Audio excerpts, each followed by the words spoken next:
Hola, soy Yareli Bracamontes y te doy la bienvenida a esta charla sobre el ciclo menstrual. El día de hoy vamos a ver varios tópicos, entre ellos qué es el ciclo menstrual, quiénes los viven, gestión menstrual, productos de higiene menstrual y mitos. Muy bien, y antes de entrar de lleno a lo que es el ciclo menstrual, creo que tenemos que contextualizar qué es un ciclo, ¿no? Y en dónde los podemos encontrar. Bueno, los ciclos nos rodean en muchos niveles, ¿no? Desde elementos tan macros como, por ejemplo, las galaxias, ¿no? Podemos ver los ciclos. ¿Y qué es un ciclo? Bueno, es este fenómeno en donde hay una visión de lo que va a ocurrir en un periodo determinado de tiempo y que ocurre de manera reiterada, ¿no? Y podemos identificar las fases, los momentos en los que va a ocurrir o lo que ocurre, ¿no? En esos elementos, por esa ciclicidad, por esa repetición en el tiempo. Entonces, lo podemos ver en las galaxias, desde cuándo es que aparecen, cómo se expanden y cómo se vuelven a contraer o desaparecer, ¿no? O explotar, ¿no? Dependiendo de las circunstancias. Y si nos acercamos un poco más en el espacio, ¿no? También podemos ver que en nuestro sistema solar, los planetas que están interactuando con relación a la estrella que es el Sol, también desarrollan ciclos, ¿cierto? Son estos elementos que los mismos planetas hacen al moverse alrededor de una órbita, ¿no? Ese es un ciclo. Y también al momento de girar sobre su propio eje, ¿no? En el caso, por ejemplo, de nuestro planeta, este fenómeno que es la rotación sobre su propio eje da pasos al ciclo del día y la noche, ¿no? Entonces, ahí podemos ver que esta presencia de los ciclos forma parte de nuestra dinámica en el universo, en nuestro planeta también, ¿no? Y este fenómeno también de, por ejemplo, de hacer una vuelta alrededor del Sol, que se conoce también como un ciclo, nos da paso, por ejemplo, a lo que conocemos como las estaciones, que son estos cambios a lo largo del año, ¿cierto? Que nos ubican, dependiendo de dónde estemos en el globo, ¿no? Pueden ser ciclos o etapas de el año, pues muy marcadas, ¿no? O mucho más diluidas, ¿no? Si vivimos en el trópico, no, nuestro invierno pues no va a ser tan extremo como en los polos. Pero pues hay esta visión con antelación de que esto va a ocurrir. ¿Por qué? Porque ha ocurrido de manera reiterada en el tiempo. Ahora, desde nosotros, estando al interior del planeta Tierra, podemos ser espectadores también de un ciclo que ocurre y que tiene una duración muy específica, ¿no? Estamos hablando de nuestro satélite, que es la Luna, y desde tiempos inmemoriales, esta visión que nosotros tenemos muy al alcance durante el cielo nocturno, pues le sirvió a las diversas civilizaciones para establecer ciclos en el tiempo, ¿no? Y pues dado que hay una recurrencia en la regularidad de este proceso con la Luna, que da paso a sus fases, pues podemos también empezó a cuantificar el tiempo a través de estos ciclos o estos cambios, ¿no? Que son un periodo de 28 días. En ese periodo vemos la transformación de las fases de la luna, ¿no? De estar sin completa reflexión de la luz solar a estar completamente expuesta por la reflexión de la luz, ¿no? Entonces ahí vemos un ciclo también. Hay que estar pendiente de esto. Vamos a retomarlo un poco más adelante. Ahora, los seres humanos, de manera individual, también presentamos ciclos al interior de nosotros mismos, ¿no? Dos de los ciclos importantes, por ejemplo, que podemos nombrar que están presentes en todos los seres humanos, son este proceso, por ejemplo, de el hambre o la saciedad, que está regulado por hormonas y que también de manera específica en el caso de la grelina con el hambre y este otro que son los procesos de el dormir y el despertar, ¿no? Que están regulados también por una hormona que es la melatonina. Ahora, estos dos elementos, el hambre y el sueño, ¿no? Están interrelacionados no solamente con las hormonas, que son estas sustancias químicas que tenemos en nuestro interior, sino que también están o van a reaccionar y se van a detonar estos procesos a través de lo que hay en el exterior, ¿no? En el caso de los ciclos del sueño, pues tenemos el caso de la luz, ¿no? Cuando está ausente es cuando podemos ser más conscientes de que se detona esta hormona y nos induce el sueño. De ahí que si tenemos problemas para dormir, la indicación es que no haya ningún estímulo lumínico y que se trate de estar en un ambiente silencioso. Y en el caso del hambre, ¿no? También, ya sea que sea por los tiempos en los que se detona este elemento del hambre, o bien por estímulos externos como por ejemplo algo visual, algo que vimos, una publicidad, o bien el olor de algún elemento mientras caminábamos. Eso también puede detonar los elementos que van asociados con el hambre, ¿no? Como a lo mejor la salivación o este retortijón en el estómago cuando sentimos hambre, ¿verdad? Ahora, vamos de lleno. En el caso, es de manera más específica del ciclo menstrual, vamos a ver estos siguientes elementos. ¿Quiénes lo viven? ¿Qué es el ciclo menstrual? ¿Qué es la sangre menstrual? La gestión menstrual y productos de gestión menstrual. Entonces, empecemos con quiénes son los que viven, las que viven la menstruación o el ciclo menstrual, ¿verdad? Bueno, pues de entrada, pues es la mitad de la población, los cuerpos con útero. Las mujeres son quienes experimentan en su vida este ciclo que es el ciclo menstrual. Y podemos decir de manera certera, ¿no? Que son aproximadamente 30 millones de mujeres de cuerpos con útero que diariamente están en una de las fases del ciclo menstrual que es la menstruación o la regla, ¿no? Y de ahí que podamos decir entonces que el ciclo menstrual es algo completamente normal. Si estamos en algún momento interactuando con mujeres, bueno, ya sea que uno estén en alguna fase de su ciclo menstrual o bien muy probablemente estén menstruando, esto no va a afectar para nada a ninguna de las actividades que ellas puedan desarrollar y que de manera ejemplar podemos ver alrededor de nosotros cada día. En la imagen quisiera mostrarte, ¿no? Las mujeres a través de la historia pues han ido conquistando poco a poco espacios mucho más visibles de acción en donde ellas pueden desarrollar sus habilidades y sus capacidades, ¿verdad? Entonces, aquí en la imagen, en la presentación, puedes ver en la parte en medio una imagen que es muy representativa de esto que quería comentarte, ¿no? Este es el podium de las ganadoras de bueno, del deporte que se integró en estas Olimpiadas de Japón recientemente, que es el skate. El skate forma parte en estas Olimpiadas ya como un deporte olímpico y ellas fueron las representantes de la rama femenil de skate y ellas son las que obtuvieron las preseas, ¿verdad?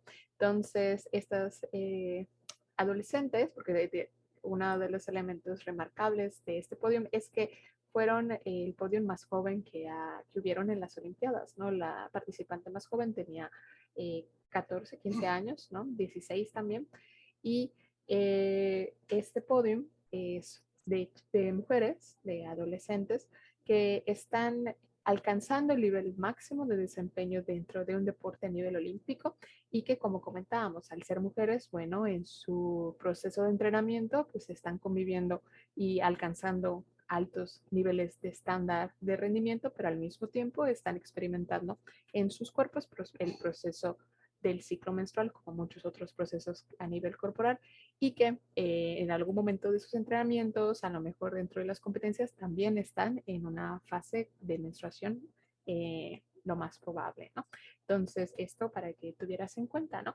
Y no solamente en los deportes podemos ver la presencia de las mujeres de manera preponderante, también las podemos ver en aspectos de la vida pública del área o de la rama política de las naciones, ¿no? Y aquí abajito tengo esta imagen, no sé si la identificas, ella es Kamala Harris, la vicepresidenta actual de los Estados Unidos y que es la segunda persona más importante a nivel político de su país, uno de los países más importantes, y que, bueno, pues por el simple hecho de ser mujer, pues estará también, al igual que las competidoras olímpicas, pues teniendo en su desempeño diario la convivencia con alguna fase de su ciclo menstrual o con la menstruación misma en algún momento del desempeño de sus actividades y esto no afecta para nada ninguna de sus capacidades. Ahora, ¿qué es la menstruación o el ciclo menstrual como tal? Bueno, decíamos que un ciclo es un elemento que se puede eh, presenciar de manera cíclica, de manera reiterada en el tiempo. Y en el caso del ciclo menstrual, en la presentación puedes ver es un esquema circular que está distribuido a manera como de la numeración de los relojes, pero este tiene 28 secciones, 28 números, ¿no? ¿Por qué? Porque, bueno, decíamos que, recuerdas que este elemento de la luna fue uno de los primeros elementos para la cuantificación del tiempo por su regularidad. Bueno, un mes, el ciclo de la luna, ¿no? Tiene una duración de 28 días y al ser más o menos, porque es un promedio, los ciclos menstruales duran aproximadamente unos 28 días. Este es el estándar, digamos, este es el promedio. Pero si tu ciclo dura un poco más, un poco menos, pues no entra en la normalidad. Pero digamos, el estándar es 28 días, ¿no?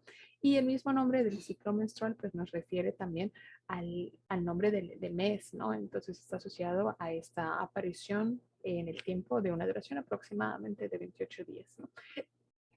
Este proceso de 28 días está relacionado u ocurre porque se liberan unas hormonas que se detonan en un inicio en la glándula pituitaria, en la base del cerebro, y estas mandan una señal hasta el sistema reproductor femenino, en donde los ovarios empiezan a segregar hormonas, también el útero, entonces ahí se da el detone de este ciclo. Ahora, hay que, antes de seguir con los datos del ciclo menstrual, y las fases, quisiera retomar esta parte del sistema reproductor femenino porque es muy importante identificar las partes y qué ocurre en cada uno para poder tener una mejor comprensión. Entonces, de entrada, ¿dónde se ubica el sistema reproductor femenino? Pues en la base, bueno, más bien en el vientre, ¿no? Entonces, de manera interna, porque son órganos internos. Entonces, de donde está nuestro ombligo hacia abajo, es en esa parte donde podemos, ese es el vientre, ya de manera interna es donde se ubica el sistema reproductor femenino. Está constituido por varios elementos. Vamos a ver cuáles son, ¿verdad? Te estoy mostrando ahorita unas imágenes laterales para que dimensiones la posición de los elementos y ahorita vamos a ver cuáles son sus partes, ¿verdad? Uh-huh.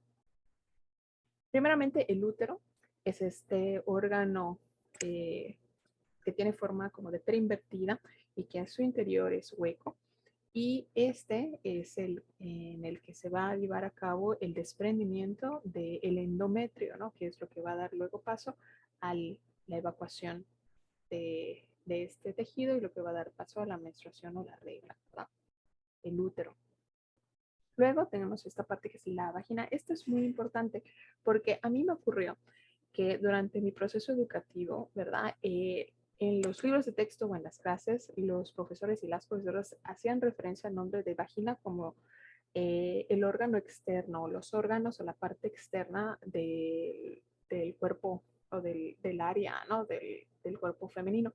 Pero la vagina como tal es un órgano interno, es este paso que va del útero hacia el exterior, es este canal.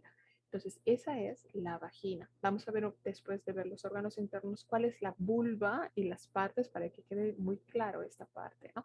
Porque para el uso de determinados productos de higiene menstrual, pues hay que tener muy claro dónde están estas partes, ¿no? Luego tenemos las trompas de falopio o los tubos uterinos, ¿no? Los conductos uterinos, y estos tenemos dos, uno a la izquierda y uno a la derecha, y son los que dan el paso del óvulo que se libra de los ovarios, que tenemos dos, uno izquierdo y uno derecho, y lo conectan con el útero, ¿verdad? Entonces los ovarios son estos, como estas esferas que están y en donde en su interior se generan los óvulos, ¿no? Cada mes se libera idealmente de uno de un lado y otro del otro. Van a haber ocasiones también, puede ser que se liberen dos al mismo tiempo y es cuando, por ejemplo, ocurren los embarazos con eh, dos óvulos, ¿no? Dos individuos pudiendo estar diferenciados porque provienen de dos óvulos diferentes. Este otro órgano que vemos aquí que ocupa un área considerable es el clítoris y esta parte del organismo femenino pues es el que está destinado al placer, ¿no? Entonces, esta es la distribución interna en donde se encuentra y de manera externa podemos ver solamente como la cabeza, ¿no? Y un pequeño punto que veremos cuando lleguemos a la parte de las partes de la vulva, es ahí donde podemos ver una de las partes externas que conectan con el exterior, ¿no? Del clítoris. Luego tenemos el labio menor o los labios menores, ¿verdad? Y en medio o en la parte inferior puedes ver un pequeño como botón rosa. Ese es el acceso de entrada hacia la vagina. Entonces, esa parte es muy importante tener clara en dónde se encuentra, ¿no? Y cuál es su función, porque mencionábamos para el uso de determinados productos de higiene menstrual, pues es muy importante, ¿no? Ahora, esto fue en cuanto a los órganos internos. Ahora, de manera externa, esta área se conoce como vulva, no como vagina. En algunas clases o en algunos textos lo referencian así, pero esta es la vulva. Y esta área, ¿no? Está constituida por varias partes, ¿no? Entonces, ahí podemos ver, ¿no? Si estuviéramos recostados y con las piernas abiertas, ¿no? Y con un espejo en medio, esto sería más o menos la distribución de lo que veríamos. Cada vulva es única, es diferente. Las ilustraciones sirven como un elemento de referencia, pero no hay ningún estándar en función de esto, ¿no? De las formas, ¿no? Te invito, por ejemplo, esta ilustración la extraje de una cuenta en Instagram que es sobre educación sexual y de difusión de la diversidad, se llama The Vulva Gallery y ahí hay una serie de compilaciones, de ilustraciones extraordinarias sobre la diversidad de cuerpos, ¿no? Entonces tenemos que en el área de la vulva está el capuchón del clítoris, luego está el clítoris, están los labios mayores, luego están en este color un poco más rosado, los labios menores y luego está la entrada de la vagina, ¿no? Debajo del clítoris, digamos en esta intersección entre el clítoris y los labios menores, ahí se encuentra la uretra, que es donde sale la orina, y abajo, un poquito más abajo, está la entrada de la vagina, ¿no? Y ya luego de último está el ano, ¿no? Que es por donde defecamos, ¿no? Estas tres partes son muy importantes ubicar dónde se encuentran en cada quien, ¿no? De ahí la importancia de conocernos para poder, primeramente, uno, saber cuál es nuestro estado de normalidad en el cuerpo y si se presenta alguna situación fuera de lo normal, poder detectarlo de manera pronta y dirigirnos hacia un especialista en el caso de que algo no esté normal, ¿no? Pero es muy importante identificar la normalidad de la anormalidad, ¿no? De algo que no está dentro de lo que es en un estado saludable. Muy bien, y retomando esto como previo, ¿verdad? Entonces, en cuanto a las fases o los elementos que podemos ver en este ciclo de un promedio de 28 días, está que del día 1, lo contamos así, el día 1 es cuando empezamos a tener un sangrado considerable y tiene un promedio, eso es lo otro punto, tiene un promedio de duración de 7 días, puede ser menos, puede ser un poquito más, pero ese es el promedio, ¿verdad? Entonces, durante ese periodo de tiempo es cuando recurrimos a algún producto de higiene menstrual o de gestión menstrual, que veremos un poco más adelante cuáles son las opciones y también cuáles son las implicaciones, porque al ser un producto, pues también hay un desecho, ¿verdad? Entonces, esto es muy importante a tener en cuenta, ¿no? Luego está que durante este periodo o regla, que también se le conoce, ¿no? Usualmente los cuerpos experimentan pues una relativa baja en su rendimiento, ¿verdad? Porque pues hay este proceso de fluctuación de las hormonas y es un elemento normal. Ahora, Eh, Nunca estos elementos a lo mejor de incomodidad o de cierta disminución de la actividad deben de llegar a un grado incapacitante. Si llegamos a ese punto, debemos de ir a consultar con un especialista, con un ginecólogo o con una ginecóloga. Esa es la primera parte, el sangrado. Luego, los otros días del 8 al 28 no va a haber sangrado, pero van a estar ocurriendo también otros elementos al interior de los cuerpos. ¿Cuáles son esos elementos? Bueno, bueno, aquí te muestro también en el diagrama cómo es que se libera o por qué ocurre el sangrado, ¿no? Se genera un óvulo mes con mes en el interior de los ovarios.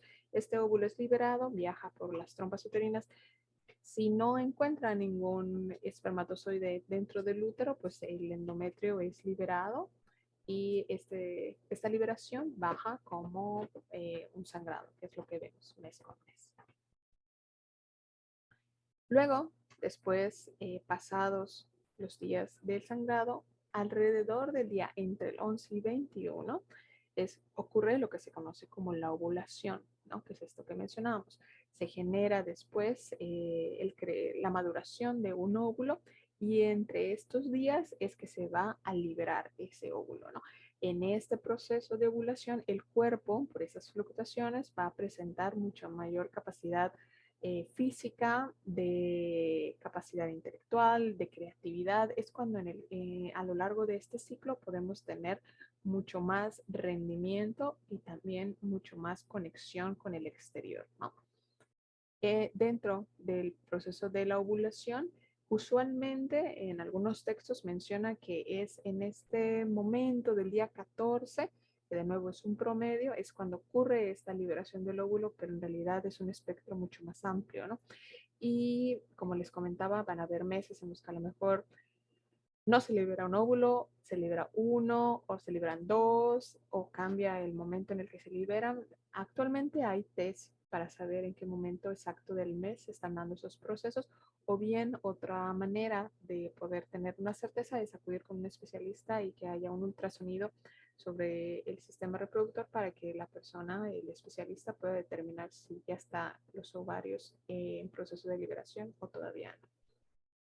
También es durante esta fase de la ovulación que hay una mayor disposición desde el mismo cuerpo a eh, un encuentro de carácter sexual, hay mucha mayor libido, que es un mayor deseo sexual, ¿no? Entonces, de manera natural, estas son las fases, pero también hay que estar muy al pendiente si es que se desea o no se desea tener un embarazo, porque es en estos momentos en los que esto puede ocurrir.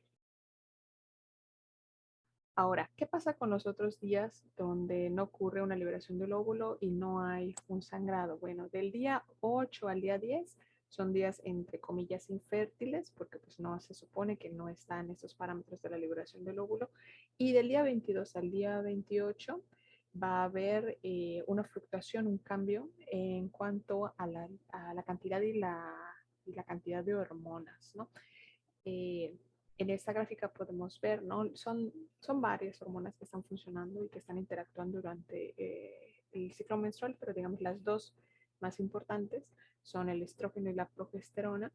Y vemos, por ejemplo, que en el caso de los estrógenos, que en el diagrama está como color morado, alrededor del día 14 o acercándose al día 14, es cuando hay una subida, ¿no? Y ya luego viene una bajada. Y en el caso contrario a la progesterona, cuando el estrógeno va de bajada, este va de subida, ¿no? Son estas fluctuaciones que son las que se van regulando para un ciclo menstrual sano, pero también y no únicamente funcionan para eso. Las hormonas femeninas que se liberan durante el proceso del ciclo menstrual son muy importantes para el bienestar integral de los cuerpos. Por ejemplo, en el caso de los estrógenos, ¿para qué nos ayudan? Son los que se encargan de la generación de la ovulación, de la maduración del óvulo. También nos ayudan a metabolizar las grasas, nos ayudan a controlar o a disminuir la presión arterial, a la distribución de las grasas corporales, protege y ayuda al desarrollo sano de los huesos. Esto es muy importante. Nos ayuda con el colágeno, que es esta parte de tener la vitalidad en la piel y también es la que va a estar relacionada íntimamente con esto que es el líbido, que es el deseo sexual, ¿no? Que era lo que decíamos, alrededor de este periodo de la ovulación es cuando hay mayor deseo de tener a lo mejor un encuentro erótico sexual. Y en el caso de la progesterona, es la que se encarga de indicarle al endometrio que si hay o no hay un embarazo, pues si no lo hay, que se libere y se expulse. También da paso a lo que es la menstruación, que es esta liberación del endometrio. Disminuye los espasmos. Los espasmos son estas contracciones que ocurren al interior del útero para poder sacar esta membrana que ya no va a funcionar. Digamos, el punto del endometrio es que pueda dar el cobijo, un contexto ideal para el desarrollo de un embrión en el caso de un embarazo. Si no lo hay, pues ahí está la liberación. También la progesterona nos ayuda a tener un elemento antidepresivo y antiinflamatorio, ¿no? Entonces son estos elementos que se van presentando, ¿no? Recuerda, las hormonas no solamente son muy importantes para el ciclo menstrual, pero no solamente están funcionando, para eso tienen unas funciones que van mucho más allá. Y en esta parte, ¿no? Que decíamos, estos 5, 7 días antes del inicio de otro ciclo menstrual, se presenta lo que se conoce como el síndrome premenstrual. Desde el mismo nombre ya podemos ver que nos indica que es antes de la menstruación. Pre es antes, menstrual antes de lo relacionado con el mes. ¿Y qué es un síndrome? Bueno, pues son un conjunto de síntomas, ¿no? Que se van a presentar.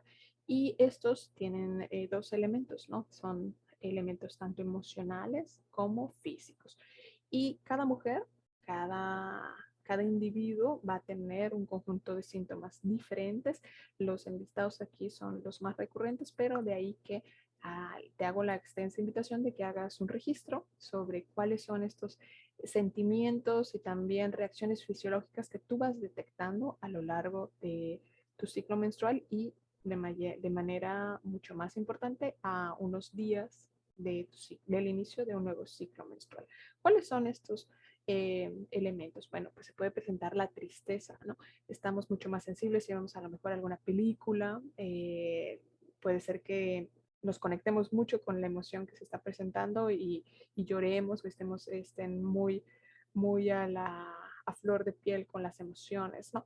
También puede ser que se presente un factor de irritabilidad, cualquier eh, elemento fuera de lo normal nos va a detonar estos elementos o en un grado máximo facetas de enojo, de ira, ¿no? Mucho más explosivos. También de manera fisiológica se puede presentar dolor abdominal, que es esto que se conoce como los cólicos menstruales, que es este dolor en el área del abdomen o del vientre, ¿no? Que es de tu de tu touch, le decimos por aquí en Yucatán, de tu ombligo hacia abajo, es en esa área en donde se sienten estos dolores, que son esas contracciones que se van dando dentro del útero. Y luego, por esa misma cercanía que veíamos en dónde se encuentran estos elementos del sistema reproductor femenino, puede ser que tu digestión cambie, ¿no? Entonces tenemos dos opciones. Puede ser que te dé estreñimiento, o sea, que sea muy difícil que hagas evacuaciones normales, o bien por el contrario, que tus evacuaciones sean muy líquidas, ¿no? Entonces, esto también está relacionado con el síndrome premenstrual. Dentro de otros de los elementos está, por ejemplo, dolor de cabeza, cansancio en general, que era lo que mencionábamos, una disminución en el rendimiento. Pueden presentarse los senos, los pechos se sienten inflamados o muy sensibles, ¿no? También al inicio, sobre todo más al inicio, ¿no? Como de el ciclo menstrual cuando empiezan a aparecer, es que se presentan brotes de acné en la cara, ¿no? Nos salen granitos cercanos a los días que ya nos va a bajar la regla, ¿no? Luego también a nivel como de la alimentación, nos puede ser que nos den antojos, ahí sí depende de cada quien, pueden ser antojos en función de cosas saladas, cosas picantes, cosas dulces, cosas ácidas, ¿no? Y otro elemento, ¿no? Es la retención de líquidos. ¿Qué quiere decir esto? Que el cuerpo va a retener agua, ¿no? Entonces ahí una indicación es cuidar la cantidad de ingesta de sal, porque pues si ya el cuerpo mismo está reteniendo más líquidos, que nos sentimos hinchados, ¿no? El consumir cantidades altas de sal pues va a complicar más este síntoma, ¿no? Ahora, estos síntomas no son, digamos, tan catastróficos. Recordemos que estos elementos no nos deben de, en ningún sentido, presentar una acción incapacitante, ¿no? Si esto llegara a ocurrir, hay que ir con un especialista. Ahora, ¿qué podemos hacer para mitigar o disminuir estos elementos del síndrome premenstrual? Bueno, pues podemos utilizar una bolsa de agua caliente si tenemos muchos cólicos o dolores del vientre, nos los ponemos en la zona del vientre o en la espalda baja para poder ayudar a este proceso, ¿no? También se recomienda una caminata suave porque el hacer actividad física, hacer deporte, también hace que se liberen sustancias positivas para nuestro cuerpo y que nos ayudan a tener una mejor calidad de vida, ¿no? Entonces también una caminata suave puede ayudar a disminuir los cólicos. Si el dolor es muy fuerte, pues consumir algún analgésico. Y ahí también, ahí vemos como la integridad, por ejemplo, la interrelacional, que puede ser, ahora sí que el cuidado de nuestra salud desde la alimentación con el el ciclo menstrual, ¿no? Porque los alimentos ricos en hierro, como los frijoles, el magnesio con las hojas verdes y la vitamina C con cítricos o como la guayaba, pueden ayudarnos a disminuir estos síntomas y a tener un ciclo menstrual mucho más llevadero. Con esto finalizo la primera parte de nuestra charla del día de hoy.